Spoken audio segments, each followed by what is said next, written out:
Bullying is a matter of life and death, and as I said just a couple of seconds ago, our next keynote speaker is Professor of Education at the University of Virginia in the United States. And he first became concerned about the problem of bullying in 1984 when he evaluated a boy who had been bullied, and he eventually murdered the person that bullied him.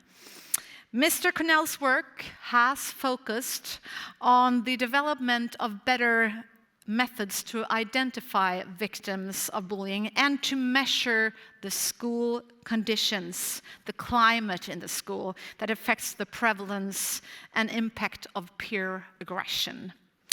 And now, when we're all gathered here, let's hear a warm round of applause. Live from Virginia, US, please welcome Dewey Cornell.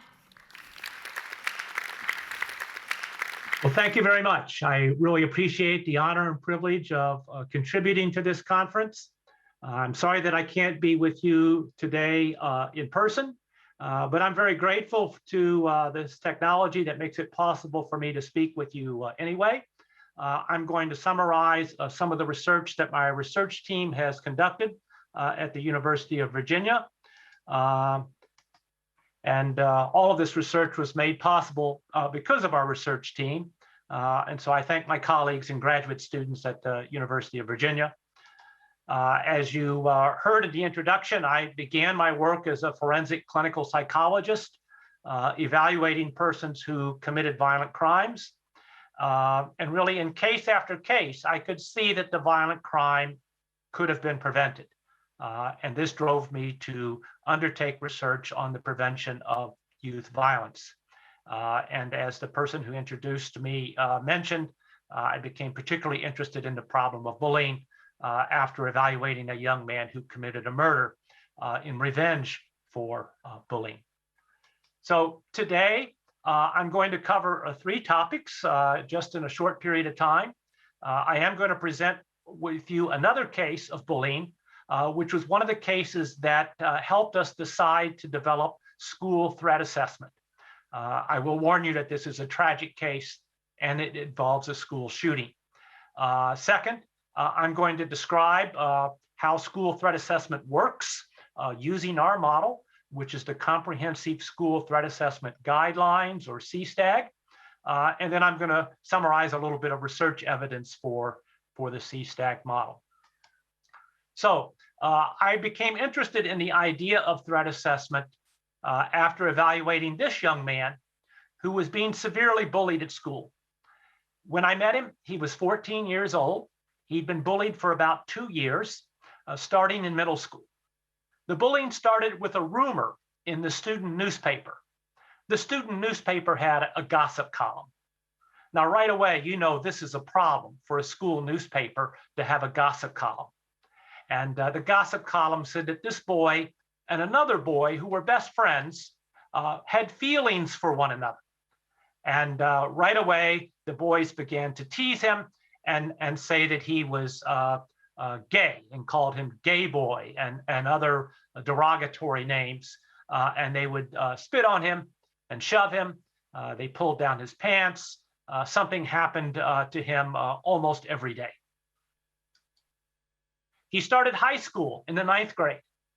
The bullying continued, and now the boys were older and bigger. They took food from him at lunch. They ruined his lab work in science class.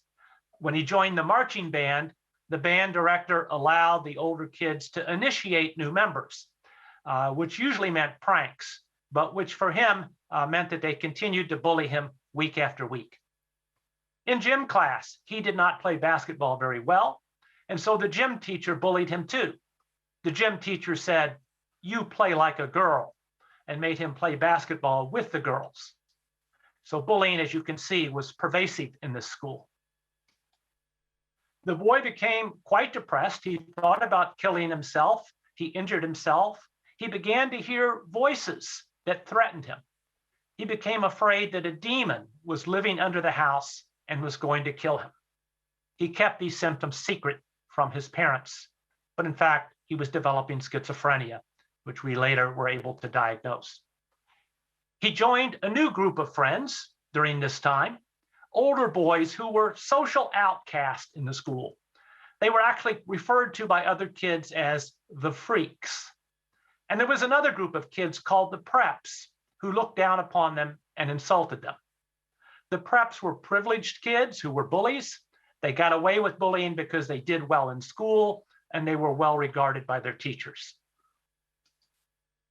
The boys called the freaks saw a movie in which a boy took revenge against some bullies by coming to school with a shotgun and shooting them. So the boys made a plan to shoot up the school themselves. And they told this boy, the young boy, to bring the guns. The voices in this boy's head told him, yes, he should do this. He should get some guns. And one day, this boy broke into the neighbor's house and he stole 5 rifles and a pistol. Yes, it is crazy that in the United States, a family can have so many guns and it's considered normal. The boys all made plans to shoot up the school in the lobby on Monday morning. This boy warned some of the students not to be in the school Monday morning so that they wouldn't be hurt. And he told the bullies that Monday was going to be payback day, a veiled threat. About a dozen students were either warned or threatened in some way, but not a single student went to a parent, teacher, or any adult and sought help. I'm going to come back to this point in a few minutes because it is critical for threat assessment. On Monday morning, the boy took the 5 rifles and pistol to the school wrapped in a blanket. He carried them into the lobby to his friends, but the boys did not follow up on the plan to pick up the rifles. Instead, they stood by and watched as the young boy pulled out a pistol and fired into the crowd of students in the lobby. After he had fired 8 shots, he saw the bodies, and this shocked him into stopping. He put the gun down and said, "I can't believe I did that. Just shoot me." This boy killed 3 students and wounded 5 others. It was a terrible shooting in 1997. This boy was sentenced to prison, and he remains in prison to this day. He is diagnosed with schizophrenia and takes antipsychotic medication. This shooting was national news, and it unfortunately inspired another shooting because 2 boys in Colorado decided that they could commit an even bigger shooting at Columbine High School in 1999. I want to be clear that bullying did not cause this shooting, but it played an important role. Mental illness played a role too. Although I haven't said very much about his symptoms, they were very closely related to the shooting. Peer influences also played a role. And it's important to understand that school shootings are not simply events that happen for a single reason, but require multiple forms of prevention. We certainly need anti-bullying efforts, but we know that anti-bullying efforts are only modestly effective and need improvement. We also need better mental health services in our schools and communities. Schools in the US do not have enough counselors, social workers, or psychologists to help all of the students who need assistance. And finally, we need school threat assessment as a final form of prevention when there is concern that someone is threatening violence. At least 4 studies show that school shootings have been prevented because students reported a classmate who was threatening violence.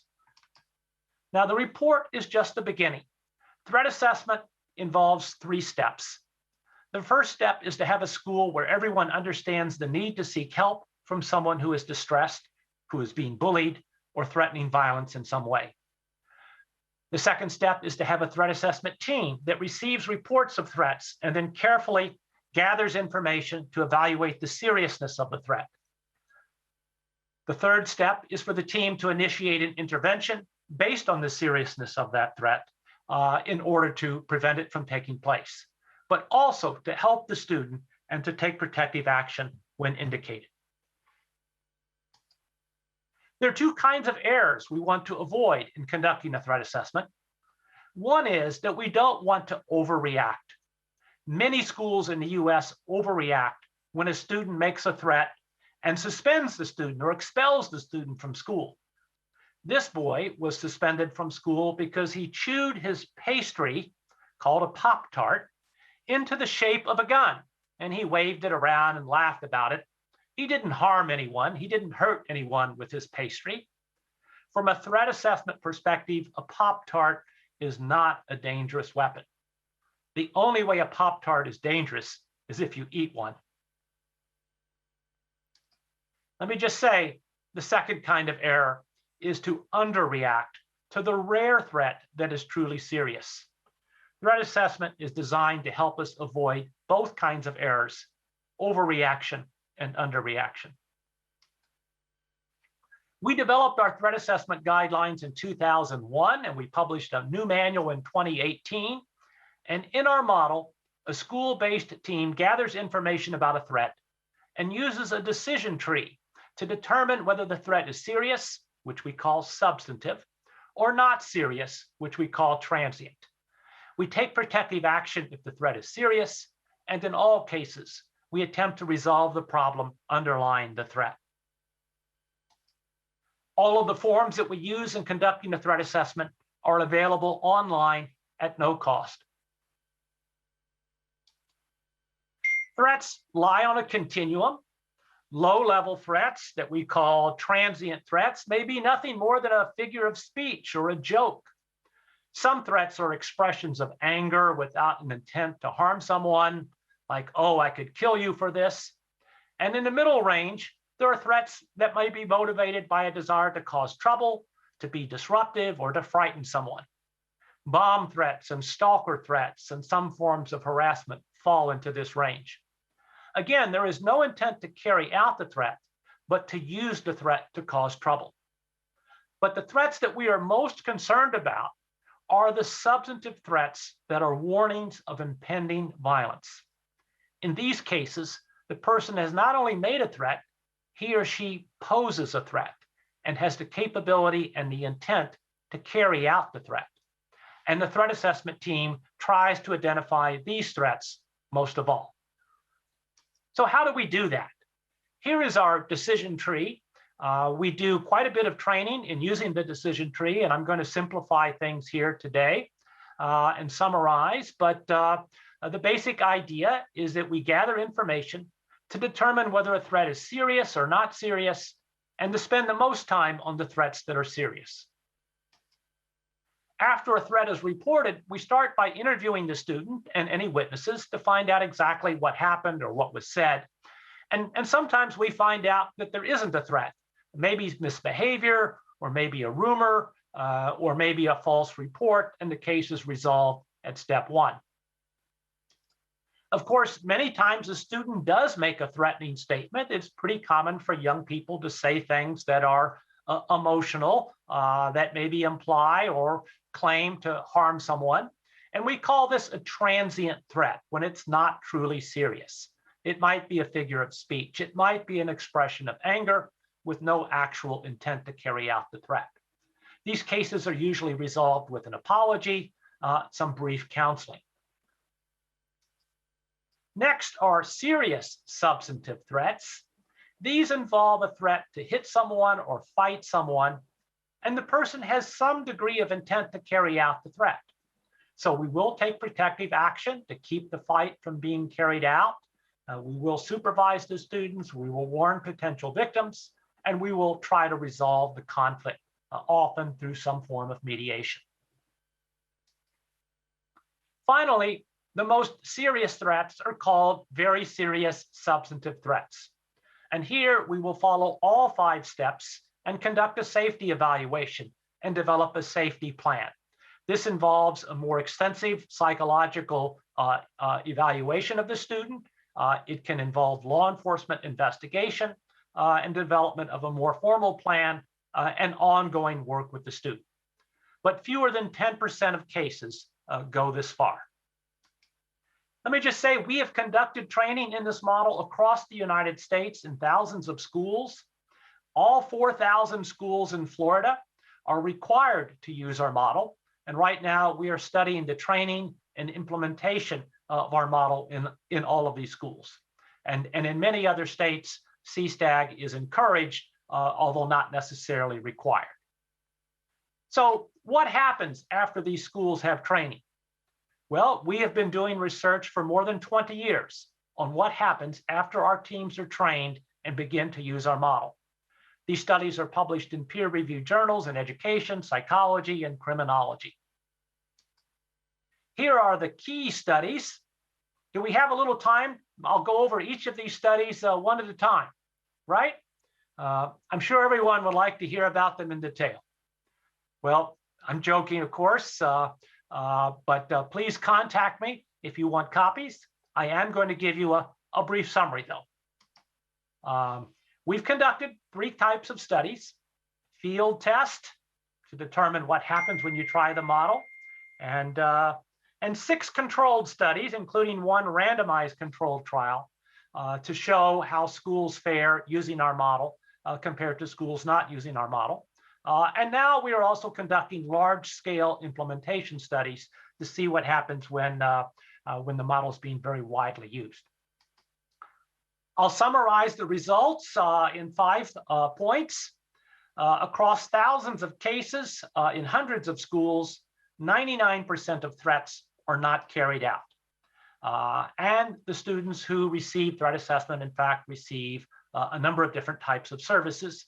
Only about 1% are expelled, about 1% are arrested. And schools using CSTAG show a decrease in the use of school suspension. They show an increase in the use of counseling, and both students and teachers in our schools report a more positive school climate. And in particular, the students report less bullying and fighting, and the teachers report feeling safer in the schools using our model. Before I conclude, I want to tell you the descriptive results from just one study so you can get a better sense of the outcome. Now, this study had 884 cases from 339 schools in Virginia using our model. You can see that about 77% of the threats were transient, which means they were resolved quickly as not serious. And only about 1/4 of the threats were serious or very serious substantive threats. Now, this is important because it shows that most threats can be easily resolved and do not require an elaborate or extensive procedure. This is very important for school staff because their time is limited and they need to have the time and energy to focus on the more serious cases. You can see that threat assessments occur at all grade levels from pre-kindergarten, kindergarten, up through the 12th grade. The blue shows the number of transient threats, and most threats are transient. The red indicates the number of threats that were substantive. Most of them involved threats to get into a fight, but we had 100 or more threats to commit shootings, to kill people, and so forth, none of which were carried out. In fact, if we look at our threat outcomes, 97% of the threats were not attempted. About 2% were attempted and stopped, and less than 1% were carried out. The few threats that were carried out involved a fight. None of the threats to shoot, stab, or kill were carried out. There was a wide range of disciplinary outcomes. Most noticeably, though, you'll see in red, only about 1% of students were arrested. Fewer than 1% were expelled or placed in juvenile detention. Finally, we looked at differences between our Black students, Hispanic students, and white students. In most schools in the United States, Black students are suspended at a much higher rate than white students. This is, of course, a very serious national concern. But one very positive finding was that there were no statistically significant differences between white, Black, and Hispanic students who received a threat assessment. There were no racial differences in whether they were suspended, changed into a different school, whether they were expelled, arrested, or incarcerated in juvenile detention. This demonstrates fairness in our system across racial and ethnic groups. Now, I emphasize this because there are critics in the United States who are worried that a threat assessment will cause disparities for Black and Hispanic students. But we have found in this study and in other studies that those concerns are not valid.